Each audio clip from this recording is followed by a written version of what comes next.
ढे TV के daily MCQ कार्यक्रम में आप सबका हार्दिक स्वागत है। इस कार्यक्रम में हम आईएएस, पीसीएस और अन्य प्रतियोगी परीक्षाओं के बहुविकल्पीय प्रश्नों पर चर्चा करते हैं।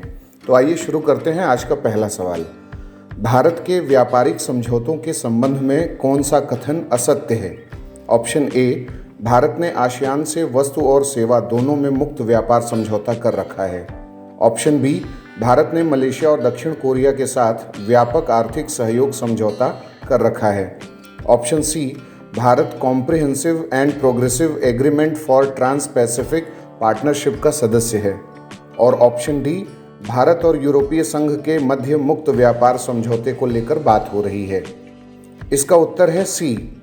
व्याख्या की बात करते हैं।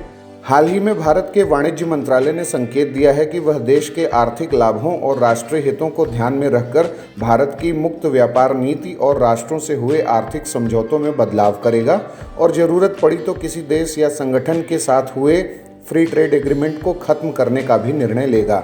इसी क्रम में यह जानना जरूरी है कि Bharat comprehensive and progressive agreement for trans Pacific partnership का सदस्य नहीं है, इसलिए विकल्प सी गलत है।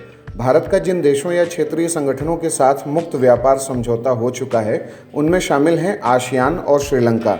वहीं भारत ने जिन देशों के साथ व्यापक आर्थिक सहयोग समझौता कर रखा है उनमें शामिल हैं सिंगापुर, मलेशिया और दक्षिण कोरिया, जबकि जापान के साथ भारत ने व्यापक आर्थिक साझेदारी समझौता यानी सेपा कर रखा है। अब बात करते हैं दूसरे सवाल की। हाल ही में सुर्खियों में रहा कंवल टाइगर रिजर्व भारत के किस राज्य में स्थित है? Option A, Arunachal Pradesh, B, Chhattisgarh, C, Telangana या फिर डी, महाराष्ट्र।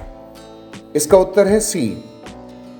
कंवल बाघ आरक्षित क्षेत्र यानी जो टाइगर रिजर्व है ये तेलंगाना राज्य में स्थित महत्वपूर्ण टाइगर रिजर्व है और इस टाइगर रिजर्व के कोर एरिया के दायरे में आने वाले सड़क मार्गों के विस्तार और उन्हें चौड़ा करने के प्रस्तावों के बाद यह टाइगर रिजर्व चर्चा में आ गया है।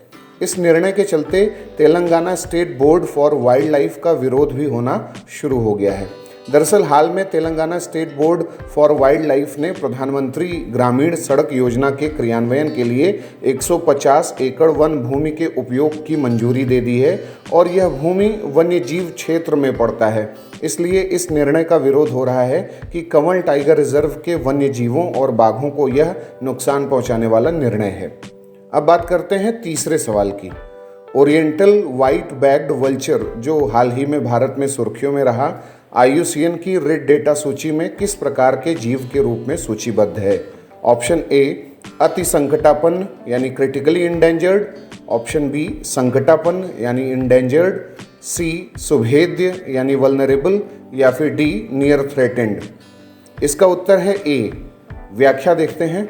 हाल ही में हरियाणा के पिंजौर स्थित जटायु कंजर्वेशन ब्रीडिंग सेंटर से 8 अति संकटापन्न यानी critically endangered oriental white bagged vulture को ब्रीडिंग सेंटर से जंगलों की तरफ पहली बार छोड़ा गया है, जिससे वो प्राकृतिक तरीके से अपने को समायोजित कर सकें। इन गिद्धों के पिछले हिस्से में सैटेलाइट ट्रैकिंग डिवाइस लगाकर इन्हें छोड़ा गया था। साथ ही इनकी पहचान ठीक तरह से हो सके इसलिए ऑरेंज कलर के विंग टैग्स भी इन पर लगाए गए थे। इन गिद्धों को व्हाइट रम्ड वल्चर भी कहते हैं। ये भारत, पाकिस्तान, बांग्लादेश, नेपाल, भूटान, म्यांमार और दक्षिण पूर्वी एशियाई देशों में पाए जाते हैं।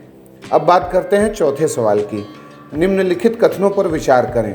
पहला, भारत 19 जून 1992 को ओजोन परत को नष्ट करने वाले पदार्थों पर हुए मॉन्ट्रियल प्रोटोकॉल का एक पक्षकार यानी सिग्नेटरी बना था, एक पार्टी बना था।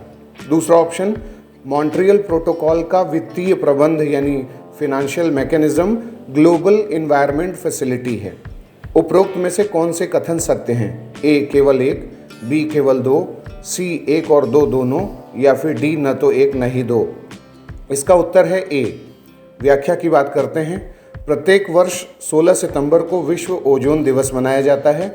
ओजोन परत को नष्ट करने वाले क्लोरोफ्लोरोकार्बन यानी CFC को रोकने के लिए 1987 में 16 सितंबर को एक अंतर्राष्ट्रीय समझौता किया गया था जिसे मॉन्ट्रियल प्रोटोकॉल कहा गया है और इस प्रोटोकॉल पर विश्व के 197 पक्षकारों ने हस्ताक्षर कर रखे हैं जिसमें भारत भी शामिल है।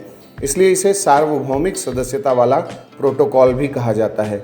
लेकिन कथन 2 इसलिए असत्य है क्योंकि ग्लोबल इन्वायरमेंट फैसिलिटी इस प्रोटोकॉल की वित्तीय प्रबंध इकाई या फिनेंशियल मैकेनिज्म नहीं है, बल्कि यूएनडीपी के नेतृत्व वाला एक मल्टीलैटरल फंड इस प्रोटोकॉल की वित्तीय जरूरतें पूरा करता है।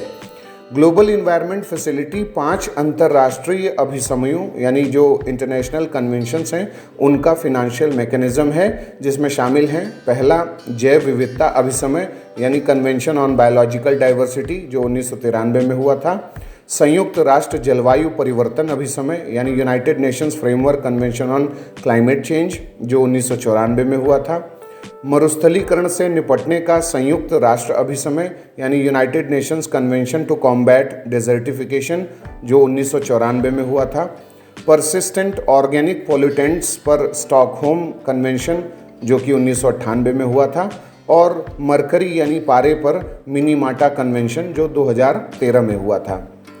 अब हम बात करते हैं आज के 5वें और अंतिम सवाल की। वर्ष 2020-21 के दौरान राजभाषा हिंदी के प्रभावी कार्यान्वयन के लिए प्रथम पुरस्कार राजभाषा कीर्ति पुरस्कार से हाल ही में किस संगठन को सम्मानित किया गया है? Option A ONGC, option B Coal India Limited, option C भेल और गेल को संयुक्त रूप से, या फिर डी राष्ट्रीय इस्पात निगम। इसका उत्तर है डी। व्याख्या देखते हैं। इस्पात मंत्रालय के तहत राष्ट्रीय इस्पात निगम लिमिटेड विशाखापत्तनम इस्पात संयंत्र को यानी VSP को वर्ष 2020-21 के दौरान राजभाषा हिंदी के प्रभावी कार्यान्वयन के लिए प्रथम पुरस्कार राजभाषा कीर्ति पुरस्कार से सम्मानित किया गया है।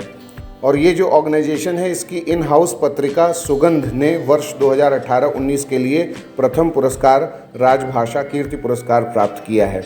वर्ष 2019-20 में हिंदी के प्रभावी कार्यान्वयन के लिए भी इसको प्रथम पुरस्कार राजभाषा कीर्ति पुरस्कार प्राप्त हुआ है, और इसके मुख्य महाप्रबंधक मानव संसाधन एवं प्रशासन श्री जी गांधी ने यह पुरस्कार प्राप्त किया है। तो ये था आज का हमारा डेली MCQ कार्यक्रम। अगले कार्यक्रम में पुनः हाजिर होंगे और आप हमें बताएं कि आपके कितने सवाल सही हुए, इस प्रोग्राम के बारे में आपके क्या सुझाव हैं और प्रश्नों की प्रकृति आपको कैसी लग रही है। इन सब बारे में आप हमें कमेंट बॉक्स में बता सकते हैं। धन्यवाद।